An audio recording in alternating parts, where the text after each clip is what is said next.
साथियों, मैं धन्यवाद करती हूँ आप मयंक गांधी का, जिन्होंने आज हमें मौका दिया है इस एक इन्फॉर्मेशन बांटने का। मैं आपके लिए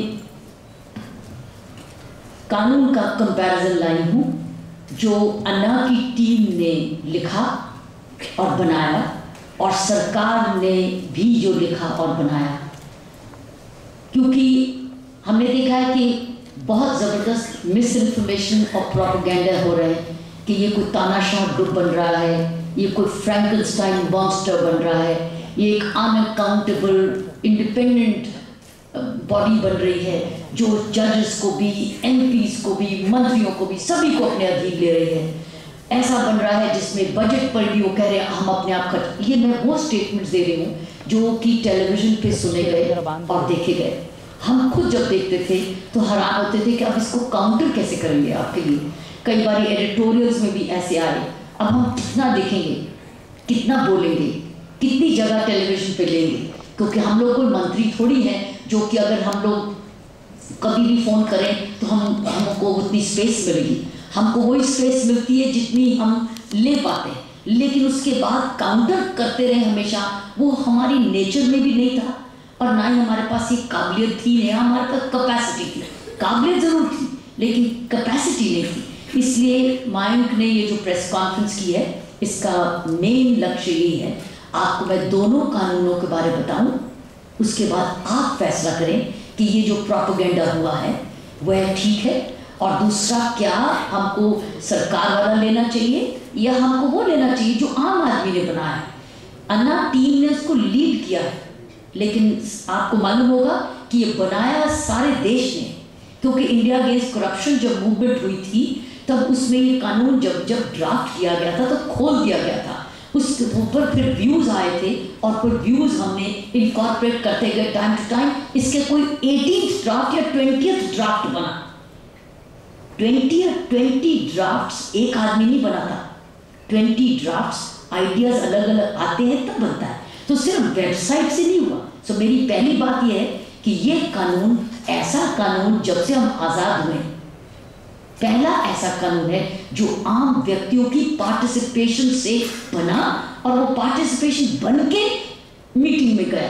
so this is unparalleled. It's never happened like this, that a law has been drafted by people's participation like this. This happens in many other countries, लेकिन हमारे में नहीं होता है। और हमारे में अभी तक क्या होता है, जल्दी से कानून बना, वेबसाइट पे, अखबार में छोटा सा आ गया कि वेबसाइट पे देख लीजिए, जवाब जितने भी 1000 आए, 500 आए, और कानून 2-2 मिनट बिना डिस्कशन भी। कई कानून पार्लियामेंट में 16 संशोधन या कानून भी कई बार उन्होंने ऐसे ही पास किए, क्योंकि उनके पास, पार्लियामेंट के पास टाइम नहीं हुआ। So in the past it's been like this time it has been different. So this is the first difference between the Jan Lokpal Bill and the Lokpal Bill, because this has come through amazing people's participation. Now you might say कि ये इस बार ऐसा क्यों किया गया? इसलिए क्यों किया गया क्योंकि आपने देखा है कि अब हमारा टेलीविजन स्वाय क्राइम और करप्शन की और कुछ देता ही नहीं। पिछले हमको 2 साल हो गए। मैं टेलीविजन की बहुत शौकीन हूँ, मैं न्यूज़ और व्यूज़ की बहुत शौकीन हूँ। मैं टेलीविज़न पर 9 बजे और 10 बजे की न्यूज़ मिस नहीं करती। मैं पैनल डिस्कशंस की मुझे बहुत अच्छा लगता है। मैं कोई दूसरे प्रोग्राम नहीं देखती, लेकिन मैं डिस्कशन ज़रूर देखती हूँ। इसलिए आपने देखा है कि मैं डिस्कशंस में भाग भी लेती हूँ, क्योंकि मैं सोचती हूँ जहाँ कुछ देने वाला है या बताने वाला है उसमें मैं जाऊँ, चाहे मुझे कितनी बारी आप देखो। लेकिन मैं सोचती हूँ कि जब मौका है कुछ बांटने का, देने का, तो फ़र्ज बनता है एक अलर्ट सिटीजन होते कि अपनी बात आप कहो, क्योंकि अगर नहीं कहोगे तो वॉकओवर मिल जाए। मैं एक टेनिस प्लेयर रही हूँ और मैंने देखा कि टेनिस चैंपियनशिप तभी जीती जाती है जब आप मैदान में खड़े हो। वो चैंपियनशिप घर में बैठ के नहीं जीती जाती। आपको उसके लिए फिटनेस होना पड़ता है, अपने आप को चुनौती देनी पड़ती है और आपको बैठना पड़ता है, उसके लिए तैयारी करनी पड़ती है। और हर आदमी के लिए मैच खेलना आसान नहीं होता है। मैच खेलने के लिए बहुत गट्स चाहिए, हिम्मत चाहिए, प्रेपरेशन चाहिए, फिटनेस चाहिए, कॉन्फिडेंस चाहिए, काबिलियत चाहिए और तैयारी भी चाहिए। सो इसलिए मैं ये कह रही थी कि ये जन लोकपाल बिल का बात आई, क्योंकि जन लोकपाल बिल ऐसे वातावरण में बना जो वातावरण आपने देखा है, हमको एक करप्शन से प्रदूषित हो चुका था हमारा समाज, और हम तौबा हो गई थी कॉमनवेल्थ गेम्स में, 2G के स्पेक्ट्रम में, उसके बाद आदर्श सोसाइटी तो आपने खुद भुगता है महाराष्ट्र में डायरेक्टली, और आपने देखा है कि आदर्श सोसाइटी के लिए आपके पास महाराष्ट्र में लोक आयुक्त ही नहीं था देखने के लिए। अगर आपके पास लोक आयुक्त होता महाराष्ट्र का कायदे से तो ये वही इन्वेस्टिगेट कर लेते। आज वही मांग रहे हैं आपका लोक आयुक्त, मैंने पढ़ा महाराष्ट्र का, इससे ना हो तो बेटर साथियों। उसको मेरी रिक्वेस्ट ये है कि as intelligent citizens you must get into a habit of reading your laws. I'm not going to ask you how many of you ever read the law. How many of you have read your act? How many of you have read your act? Number, you raise your hand. 1, 2, 3, 4, 5, 6, 10. If you are in a, at the moment 300, 200 people भी हैं, तो अगर उसमें से सिर्फ 5-10 ने पढ़ा है, यही प्रॉब्लम आती है। ये है आपका लोकायुक्त, पढ़ने लायक है, इसमें कुछ भी नहीं है साहब। There is nothing in it which an आम आदमी can go and get investigations done. Everything is with permissions, और permission ही नहीं आपको मिलेगी। और इनके पास powers क्या है?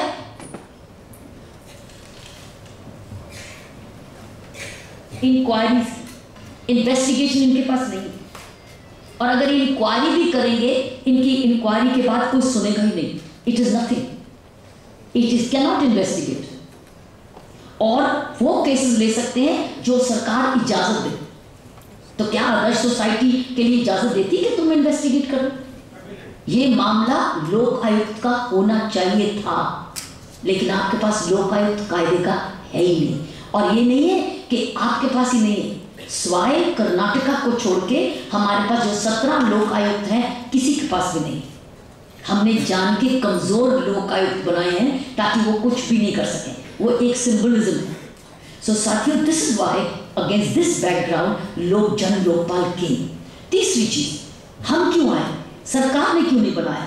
सरकार तो बना रही थी, सरकार ने बनाया, सरकार ने लोकायुक्त बनाया, लोकपाल बिल बनाया, लेकिन फिर से ऐसा बनाया जैसे लोकायुक्त थे, जिसमें उसके पास कोई इन्वेस्टिगेशन की पावर नहीं थी, किसी को सजा देने के लिए, ट्रायल के लिए भेजने के लिए पावर नहीं थी, FIR दर्ज करने के लिए पावर नहीं थी, सरकारी मुलाजिम अगर वो भ्रष्ट होता है उसको सजा देने की पावर नहीं थी। सो जब सरकार ने लोकायुक्त अपना लोकपाल बिल बनाया तो हम लोगों ने इसको पकड़ लिया। इस बार पहली बार समाज ने पकड़ लिया और पकड़ के खुद बनाया, क्योंकि उन्होंने बना चुके थे, वह बना चुके थे। जब उन्होंने बनाया उसको हमने बनाया, we redid it, we redrafted it. So I told you 3 things so far: the background against which this Jan Lokpal has come, and the manner in which it has been drafted, and third, why this situation came that Anna Civil Society, you and we all got together, the Mind Gandhi's group, क्योंकि मैं पहले भी इधर आई थी और बहुत जबरदस्त एक सभा इधर हुआ था गेटवे ऑफ इंडिया पे। क्यों बनाया उसका? क्योंकि वह सरकार बना चुकी थी, तो हमको रीडू करना पड़ा, क्योंकि अगर हम वो करते उसमें कुछ भी नहीं था, बल्कि सिर्फ उसमें एक खासियत थी। उस जन लोकपाल सरकार के बिल में प्रधानमंत्री जी तफ्तीश में आते थे, प्रधानमंत्री जी तब थे, लेकिन क्यों थे आप पूछोगे उस, और इसमें क्यों नहीं है सरकार के बिल में और हमारे बिल में है, सरकार के बिल में नहीं है। 2 महीने में क्या फर्क पड़ा? 2 महीने पहले तो उन्होंने लिखा था, लेकिन 2 महीने में अब कहते नहीं होना चाहिए प्रधानमंत्री जी इन्वेस्टिगेशन में, लोकपाल में। क्यों? क्योंकि तब वह आजाद नहीं था, वो जो बॉडी थी वो इन्वेस्टिगेशन करके FIR दर्ज नहीं कर सकती थी, वो एक एडवाइजरी बॉडी थी, फिर से इंक्वायरी करती। और साथ में बहुत इंपॉर्टेंट बात समझने की है, सबसे बड़ी पहला अंतर आ रहा है इस दोनों कानूनों में। ये पहले आप अपने ढांचा समझिए कि हमारे देश में एंटी करप्शन होता कैसे। ये थोड़ा लंबी बात होगी, उसके लिए थोड़ा तैयार हुआ, इस समय लगेगा। ओके, पहले अपनी एंटी करप्शन की प्रणाली समझो। देश में क्या है?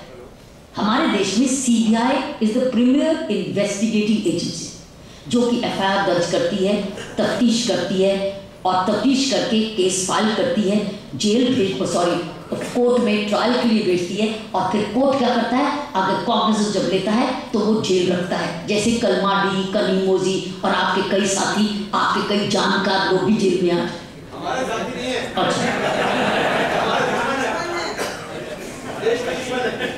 नहीं, हमारे साथी तो हैं, देश के नागरिक साथी तो हैं। तो आपने देखा उनको जेल भेजने के लिए कोर्ट ने उनकी अभी तक बेल नहीं ली। लेकिन आपको यह भी मालूम है कि यही सीबीआई जागी कब जागी? जब सुप्रीम कोर्ट ने क्या किया, धक्के मारे। और ये केसेस कैसे शुरू हुए? पीआईएल से। और पीआईएल कहां से आई? आरटीआई से। जब से सूचना का अधिकार मिला, राइट टू इंफॉर्मेशन, आपके अदर सोसाइटी का भी सारा आरटीआई से आया। आरटीआई राइट टू इंफॉर्मेशन से इंफॉर्मेशन निकाली गई, पीआईएल से चुनौती दी गई, सुप्रीम कोर्ट ने उसकी कॉग्निजेंस ली और सीबीआई को नोटिस देने शुरू की। आज हसन अली का इतने सालों से हम रोज अखबारों में हेडलाइन पढ़ते थे, कोई फर्क पड़ा था? हेडलाइन होती थी इसका इतने घर है, इतने हैं, इतना पैसा, इतना बार है, कोई फर्क पड़ा था? जब तक ये फटकार नहीं कहां से मिली? ये है हमारी प्रणाली। हमारे पास सीबीआई है, लेकिन जो सीबीआई है वो कोर्ट सरकार के अधीन है। It is under the control of the government. इसलिए प्रधानमंत्री जी को तो इंक्वायरी के अधीन रख दिया गया, क्योंकि है तो अधीन ही। सो दिखा दिया कि देखो लोकपाल में हमने प्रधानमंत्री जी रख दिए, लेकिन हमने कहा रुको, ये करेगी क्या लोकपाल? इंक्वायरी करेगी, इंक्वायरी करके करेगी क्या? किससे इजाजत लेगी? फिर से आपसे इजाजत। और दूसरा किसके अधीन रहेगी? वही सीबीआई का हिस्सा नहीं दिया। अब हमारा पहला अंतर आया साथियों कि सीबीआई, हमने क्या मांगा, झगड़ा कहां है, और ये झगड़ा निपटा नहीं है अभी तक, और ये आम जनता के सामने है। ये रेफरेंडम होना चाहिए। रेफरेंडम का मतलब सर्वे होना चाहिए कि आपको क्या विचार है, ये बताइए। सीबीआई के पास अगर बिल्कुल आजाद हो तो वो इन्वेस्टिगेट कर सकती, जैसे उसने किया। सुप्रीम कोर्ट की फटकार के बाद उसने काम किया। अब मुझे बताइए कि अब हम लोकपाल अगर ला रहे हैं ताकि सीबीआई का काम आजाद हो, क्योंकि सीबीआई तो गवर्नमेंट के अधीन है। अब इस देश को चाहिए थी इंडिपेंडेंट इन्वेस्टिगेटिंग एजेंसी। अब मुझे बताइए कि अगर एक तरफ इंडिपेंडेंट एजेंसी आती है, वो है लोकपाल आती है, और सीबीआई के पास भी पावर है इन्वेस्टिगेशन करने की, और लोकपाल के पास भी अब पावर है इंडिपेंडेंट इन्वेस्टिगेशन की। दोनों करप्शन पर हैं। क्या सीबीआई का वो हिस्सा? क्योंकि सीबीआई टेररिज्म भी करती है, इन्वेस्टिगेट, मर्डर्स भी करती है, कई सीरियस किडनैपिंग, काउंटरफीट करेंसीज भी करती है, ऐसे बड़े सारे क्राइम्स करती है, क्योंकि नेशनल बॉडी है, हमारी एफबीआई है। तो क्या वो जो करप्शन वाला हिस्सा जो सीबीआई के पास है, वो लोकपाल के पास आना चाहिए कि नहीं आना चाहिए? तो पहला अंतर ये है कि वो वाला नहीं लाया गया। अब जब हम कहें कि इधर लाओ लोकपाल में, तो कहते हैं तमाशा बनना चाहते हैं, ये सब कुछ खुद ही करना चाहते हैं। और जब हमने कहा ये वाला इधर, अरे अभी तो दिया भी नहीं, तो भी प्रधानमंत्री को नहीं रखा, क्योंकि प्रधानमंत्री अभी भी सीबीआई के अंडर आते हैं। क्यों? क्योंकि जो प्रिवेंशन ऑफ करप्शन एक्ट है, साथियों ये बड़ी ध्यान से समझना, जो हमारा कानून है प्रिवेंशन ऑफ करप्शन एक्ट, जिसके अधीन कलमाडी और इनके केसेस बने हैं, वह सरकार, वो कोई इम्यूनिटी नहीं देता किसी को। प्रधानमंत्री उसके अधीन आते हैं, जजेस उस कानून के अधीन आते हैं। हमारे इंडियन कॉन्स्टिट्यूशन के लिए एक ही कानून है, उसमें के नीचे एमपीज भी आते हैं। लेकिन कई चीजों में हमने